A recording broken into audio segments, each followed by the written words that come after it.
Hello बच्चों। बच्चों class ninth में हम बायोलॉजी फर्स्ट चैप्टर स्टडी कर रहे थे, the basic unit of life that is cell. Okay, और सेल में आज हम डिस्कस करने जाएंगे cytoplasm.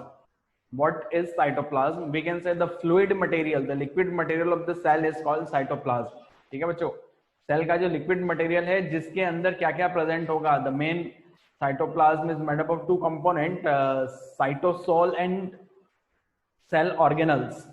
Cytosol and cell organelles, इनसे मिलके क्या बना हुआ होगा? Cytoplasm, the fluid material. ठीक है, ओके, देखते हैं साइटोसोल क्या है। We can say it is aqueous transparent substance. ठीक है ना, ये एक्वस होगा, ट्रांसपेरेंट होगा। इसमें 90% अमाउंट तक क्या प्रेजेंट होता है? वाटर प्रेजेंट होता है।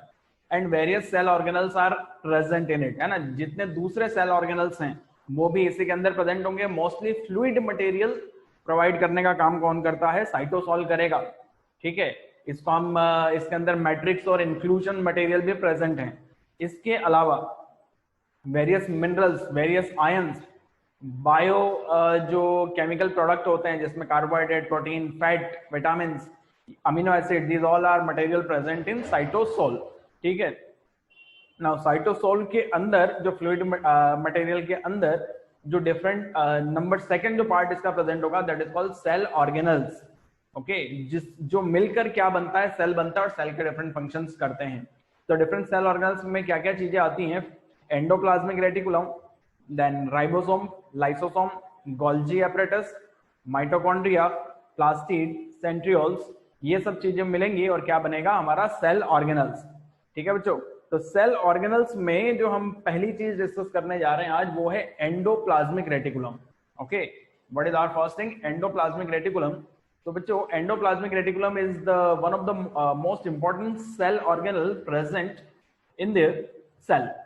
ओके, नाउ ये इसकी लोकेशन कहाँ होगी? It is located between nuclear membrane to the plasma membrane. Nuclear membrane और प्लाज्मा मेम्ब्रेन के बीच में ये स्ट्रक्चर प्रेजेंट होता है। ठीक है, हमने जब इसके बारे में आपको न्यूक्लियस का स्ट्रक्चर बनाया था तो उसके ऊपर हमने बता दिया था न्यूक्लियर मेम्ब्रेन से अटैच स्ट्रक्चर होता है दैट इज एंडोप्लाज्मिक रेटिकुलम, जिसको हम शॉर्ट फॉर्म में ER से रिप्रेजेंट करते हैं। ओके, किससे रिप्रेजेंट करेंगे? ER से। बेसिकली इसके तीन पार्ट्स होते हैं। Okay, there are three parts of this. First part is known as cisternae, ये जो लीनियर स्ट्रक्चर आपको दिखाई दे रहा है और ऊपर राइबोसोम पार्टिकल प्रेजेंट है। ये राउंडेड पोर्शन मिलके बनाता है इसको वेसाइकल, एंड ये ट्यूबुलर स्ट्रक्चर है, इट इज कॉल्ड टिब्यूल। ये तीनों चीजें मिलेंगी और किसका फॉर्मेशन होगा? एक नेट लाइक स्ट्रक्चर का फॉर्मेशन होता है। That network like structure present in the cell is called endoplasmic reticulum. अब बच्चों ये दो टाइप का हो जाएगा endoplasmic reticulum. First is called smooth endoplasmic reticulum, smooth endoplasmic reticulum, and second one is called rough endoplasmic reticulum.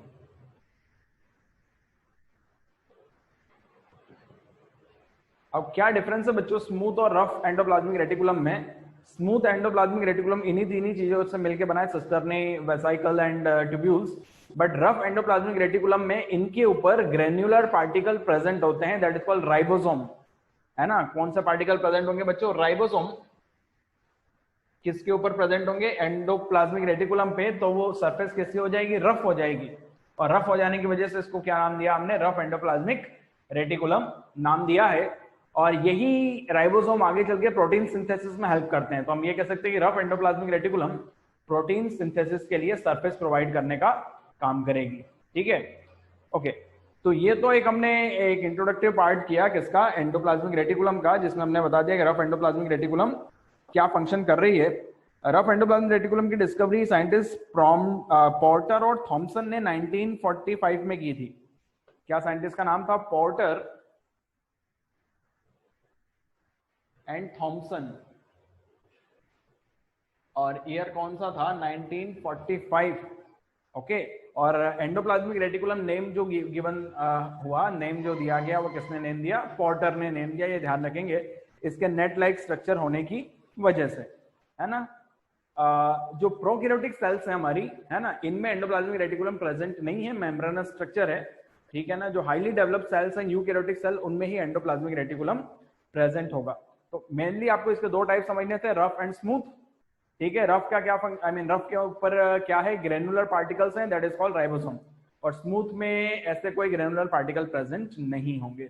Okay, और 3 main component है इसके, cisternae, vesicle and tubule. Okay, अब बच्चों इनके फंक्शन पे भी हम बात करेंगे कि एंडोप्लाज्मिक रेटिकुलम के फंक्शन क्या है। इससे पहले आप लोग ये जो शॉर्ट फॉर्म में मैंने लिखा है वो भी आप लिख लीजिए।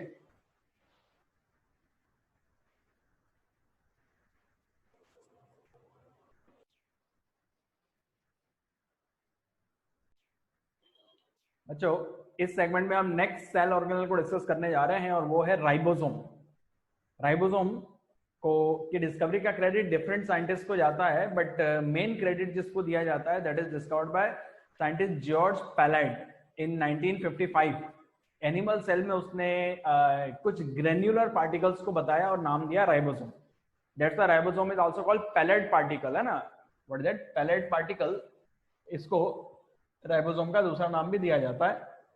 अगर हम स्ट्रक्चर वाइज देखें तो it is dense spherical granular particle of 150 to 250 angstrom in diameter.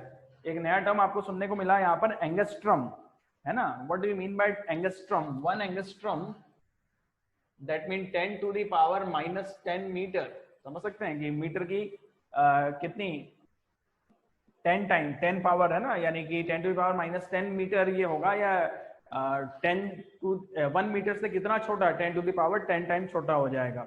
Okay, तो बेसिकली ये ग्रेनुलर पार्टिकल्स होते हैं। जो मैंने डायग्राम बनाया ये एक समझाने के लिए डायग्राम बनाया, एक्चुअल डायग्राम इसका ऐसा नहीं होता है, थोड़ा सा इसमें राउंडेड शेप में आ जाएगा और थोड़ा कॉम्प्लिकेटेड डायग्राम जब आप हायर क्लासेस में पढ़ेंगे तब होगा। अभी तो जनरल आपको नॉर्मल तरीके समझ लेना है। व्हाट अबाउट द ऑकरेंस, कहाँ मिलता है ये? राइबोसोम सभी टाइप के सेल्स में मिलेगा, इधर प्रोकैरियोटिक और eukaryotic, in all kind of cells, है ना। सभी टाइप के सेल्स में राइबोसोम प्रेजेंट होगा। कुछ सेल ऑर्गेनल्स के ऊपर भी प्रेजेंट होता है, जैसे एंडोप्लाज्मिक रेटिकुलम के ऊपर प्रेजेंट होगा, then it is called rough endoplasmic reticulum. कुछ सेल ऑर्गेनल्स जिनका अपना खुद का राइबोसोम होता है, जैसे कि किसका हो जाएगा आपका माइटोकॉन्ड्रिया एंड प्लास्टिड। माइटोकॉन्ड्रिया सभी सेल्स में प्रेजेंट होगी, प्लास्टिड ओनली प्लांट सेल में प्रेजेंट होगा। तो उनका अपना खुद का भी क्या प्रेजेंट होता है बच्चों? राइबोसोम प्रेजेंट होगा। अब देखिए राइबोसोम बेसिकली 2 टाइप के होते हैं, एक होता है 70S राइबोसोम और दूसरा होता है 80S राइबोसोम। 70 एंड 80, यहाँ पर S जो है ये सेडिमेंटेशन कॉफिशिएंट है। सेडिमेंटेशन कॉफिशिएंट यानी कि जो सेंट्रीफ्यूज मशीन में जिस स्पीड से वो नीचे गिरता है, सेडिमेंट होता है, तो उसकी यूनिट को नाम दिया गया। अब राइबोसोम में बेसिकली 2 टाइप की यूनिट होती है, bigger subunit and smaller subunit. जो 70S राइबोसोम है that is present only in prokaryotic cell. हमने जब प्रोकैरियोटिक सेल के बारे में समझाया था तो आपको ये चीज बताई थी कि उसमें 70S राइबोसोम होगा, जिसमें जो 2 सब यूनिट है, स्मॉलर सब यूनिट होती है 30S की, उसका सेडिमेंटेशन कोएफिशिएंट 30S हो जाएगा और लार्जर सब यूनिट हो जाएगी 50S। अब आपको ये नहीं देखना है कि 30 + 50 80 होता है, नो। जब ये अलग अलग गिरेंगे सेंट्रीफ्यूज मशीन में तब इनकी स्पीड अलग अलग होगी, बट ये जब दोनों कंबाइन फॉर्म में गिरते हैं बिना टुकड़ों के तब उनकी स्पीड 70S हो जाएगी। ठीक है, दोनों में फर्क आ जाएगा। ठीक है, यूकैरियोटिक सेल में जो राइबोसोम है वो 80S राइबोसोम है। ठीक है, सेडिमेंटेशन कोएफिशिएंट 80, स्वेटबर्ग यूनिट भी नाम दिया जाएगा। बिगर सब यूनिट है 60S की और स्मॉलर सब यूनिट है 40S राइबोसोम। ठीक है बच्चों, अब मैंने बता दिया कि राइबोसोम का अकरेंस तो डिफरेंट सेल्स में हो जाएगा और सेल ऑर्गेनल्स में भी होगा, और ये 2 सब यूनिट से मिलकर बना है। फंक्शन की बात करते हैं, ये इसका इंपॉर्टेंट पार्ट है। The main function of ribosome is to synthesise protein. तो बच्चों ध्यान रखेंगे राइबोसोम जो है प्रोटीन सिंथेसिस में पार्टिसिपेट करता है, प्रोटीन सिंथेसिस ही करेगा। ठीक है, तो प्रोटीन, अब प्रोटीन इज द लाइफ, है ना। जो भी केमिकल है, जो भी एंजाइम है, वो सब प्रोटीन ही है और हर चीज में प्रोटीन का ही इंपॉर्टेंट रोल बनेगा। So we can say formation of protein takes place in ribosome. So ribosome is also called protein factory. ये क्वेश्चन बनता है, what do you mean bye protein factory? तो प्रोटीन फैक्ट्री क्या है बच्चों, ध्यान रखेंगे, राइबोसोम। ठीक है ना। और राइबोन्यूक्लिक एसिड राइबोसोम के फॉर्मेशन में जो है आरएनए का बहुत बड़ा रोल है। ठीक है ना। एक्चुअल में जब आप आरएनए पढ़ते हैं ना तो mRNA यानी कि मैसेंजर आरएनए, देन tRNA ट्रांसफर आरएनए, और तीसरा होता है राइबोसोमल आरएनए। ठीक है ना, rRNA के नाम से भी जानते हैं। खैर वो आप हायर क्लासेस में पढ़ेंगे। यहाँ पर जो आपको पढ़ना है क्लास 9 के हिसाब से मैं आपको पढ़ा रहा हूँ, ध्यान रखेंगे। तो राइबोसोम का मेन फंक्शन क्या है? प्रोटीन सिंथेसिस का, that is it is also called protein factory. ठीक है बच्चों, तो ये राइबोसोम आपका क्लियर हो गया। डायग्राम हमने कंप्लीट वैसा नहीं बनाया, खाली एक डायग्रामेटिक रिप्रेजेंटेशन किया है कि आपको ये चीज समझ में आ जाए। राइट डाउन दिस, बना लीजिए।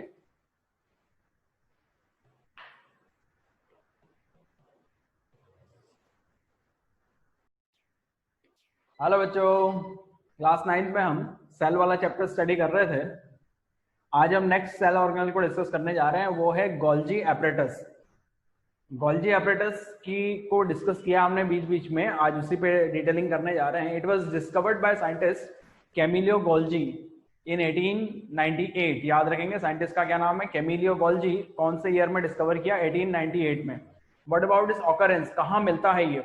It is occur in all eukaryotic cell, हर यूकैरियोटिक सेल में मिलेगा, लेकिन यूकैरियोटिक सेल में भी human RBC red blood corpuscles में नहीं मिलेगा, और स्पर्म सेल मेल रिप्रोडक्टिव जो सेल है इसमें ये क्या होता है, एब्सेंट होता है ना। So in all eukaryotic cell except RBC and sperm. Okay, इसके अलावा सभी प्रोकैरियोटिक सेल में ये एब्सेंट होगा। प्रोकैरियोटिक सेल में membrane bound cell organelle absent होते हैं, यानी कि क्या एब्सेंट होगा हमारा, गोल्जी एपरेटस या गोल्जी, इसको हम गोल्जी एपरेटस या only Golgi, Golgi body, Golgi complexes, इतने सारे नाम दे सकते हैं। ओके, एनिमल सेल में बहुत यानी कि एक सॉरी एनिमल सेल में सिंगल 1 या 2 गोल्जी एपरेटस प्रेजेंट होंगे जो बिगर साइज में होंगे। Okay, but in plant cell there are various minute Golgi apparatus are scattered. बहुत सारे छोटे छोटे गोल्जी एपरेटस बिखरे हुए रहते हैं। दैट्स व्हाई उस प्लांट सेल में इसको नाम दिया जाता है डिक्टियोसोम। बच्चों याद रखेंगे, प्लांट सेल में इसका क्या नाम है, डिक्टियोसोम। फिर इसके ओरिजिन की बात करते हैं तो बच्चों इसका फॉर्मेशन जो है, गोल्जी एपरेटस का फॉर्मेशन एंडोप्लाज्मिक रेटिकुलम से ही होगा। Rough endoplasmic reticulum ribosome lose करेगी और किस में कन्वर्ट होगी, स्मूथ एंडोप्लाज्मिक रेटिकुलम में, और वहीं आगे चल के किसका फॉर्मेशन करती है, गोल्जी बॉडी का फॉर्मेशन करेगी। ये मैंने इसका स्ट्रक्चर बना दिया है। इसके स्ट्रक्चर में क्या क्या चीजें हैं कि 2 फेज होते हैं, ये होता है सिस फेज और ये होता है ट्रांस फेज। इसमें ट्यूब्यूल्स होंगे, सेक्यूल्स होंगे, स्वॉलन एंड्स प्रेजेंट है, ट्यूब लाइक स्ट्रक्चर प्रेजेंट है, इसका मैट्रिक्स प्रेजेंट है। इसका बच्चों मेन फंक्शन क्या है, ये पैकेजिंग का फंक्शन करता है। ठीक है, कि जो भी मटेरियल प्लांट सेल में या एनिमल सेल में आएगा, सिस फेज से होता हुआ आएगा, एक वेसिकल का फॉर्मेशन करेगा, है ना। ट्रांसपोर्ट वेसिकल हमने नाम दिया है। अब ये ट्रांसपोर्ट वेसिकल ये सेक्यूल्स और स्वॉलन एंड ट्यूब्यूल्स से होता हुआ जब आगे बढ़ेगा, तो ये जब ट्रांस फेज में आएगा तो उसके ऊपर कोटिंग चढ़ जाएगी, उसके ऊपर मेम्ब्रेन लग जाएगी। ठीक है, तो मेम्ब्रेन का फॉर्मेशन करने का काम करता है और वो सेक्रेटरी वेसिकल के फॉर्म में यहां से डिस्चार्ज हो जाएगा। ठीक है, तो ध्यान रखेंगे कि मेन जो इसका काम है वो क्या है, पैकेजिंग का काम है। और इसके अलावा इसके जो कॉन्सेप्ट के बारे में हमने आपको ऑलरेडी बता दिया है कि इसका स्ट्रक्चर किस तरीके का है ना। ऊपर वाला फेज सिस फेज, वहां से कोई भी मटेरियल, चाहे वो हार्मोन कैरी कर रहा हो, कोई एंजाइम कैरी कर रहा हो, ठीक है, उन सबको ट्रैवल करने के लिए एक मीडियम तो चाहिए, उसके ऊपर कोई कवरिंग चाहिए, कोई मेम्ब्रेन बनना चाहिए, वैक्यूल का फॉर्मेशन होगा, तो वो सब किसके थ्रू हो जाएगा, what is that, Golgi apparatus. हालांकि इसके 2-3 फंक्शन और है, इस पे भी हम बात करेंगे, है ना। इसके अलावा जो हमने बताया था कि ये प्लाज्मा मेम्ब्रेन के फॉर्मेशन में हेल्प करेगा, वैक्यूल्स के फॉर्मेशन में हेल्प करेगा। ठीक है बच्चों, तो इतना एक बार आप लिखिए।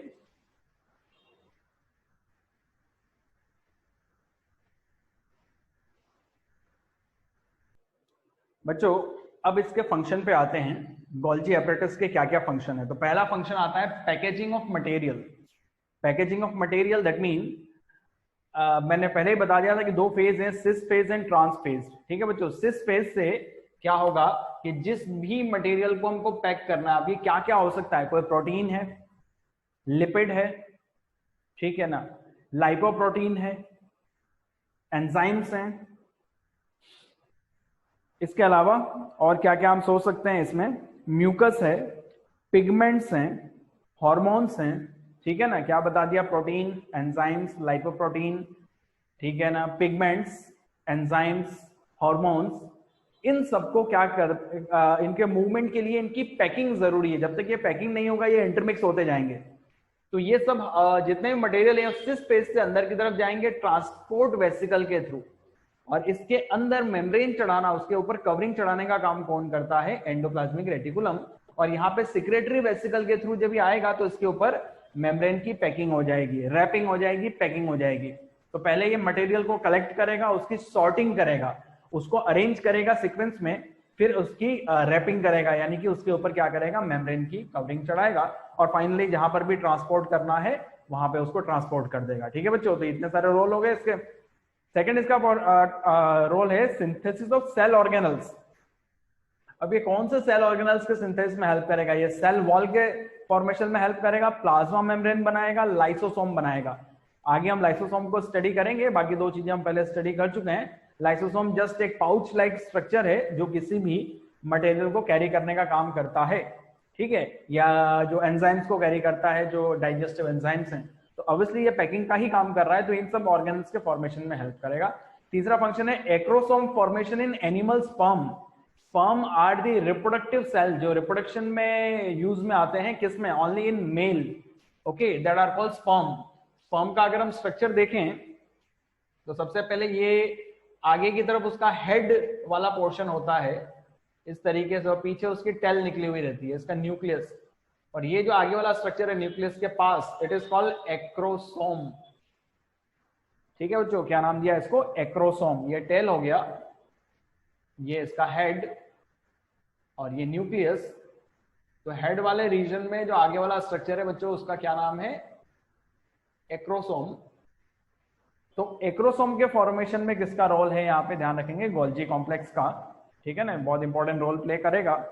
उसके अलावा formation of York in the eggs, all kind of egg, सब एग में येलो कलर का जो सब्सटेंस प्रेजेंट होता है दैट इज कॉल्ड यॉक। तो उस यॉक के फॉर्मेशन में भी गोल्जी एपरेटस अपना रोल प्ले करेगा, या गोल्जी एपरेटस यॉक बनाएगा। ठीक है बच्चों, तो ये चार मेन इसके यूजेस हो गए, या फंक्शंस हो गए, एप्लीकेशंस हो गए, इसको आपको ध्यान रखना है। अच्छे से राइट डाउन दिस, और डायग्राम तो आपने बना ही लिया है पहले ही।